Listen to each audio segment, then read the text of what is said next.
कृषी मंत्री कोकाटे यांच्या शिक्षेला स्थगिती देताना कोर्टाचं निरीक्षण चर्चेमध्ये आले। जनतेच्या पैशांचा अपव्यय टाळण्यासाठी शिक्षेला स्थगिती देण्यात आल्याचं बोललं गेलंय।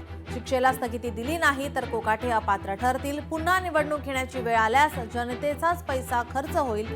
कोकाटेंच्या शिक्षेला स्थगिती देताना कोर्टानं हे निरीक्षण नोंदवलं आहे। या जगातल्या सगळ्यात वाईट लोकांची वाईट खेळी आहे।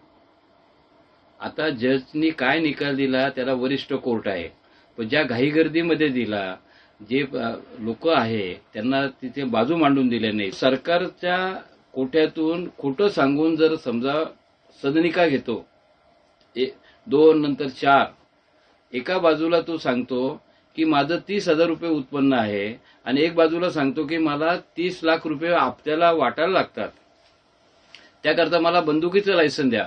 अशा मंत्र्यांकडून काय अपेक्षा करणार आहे?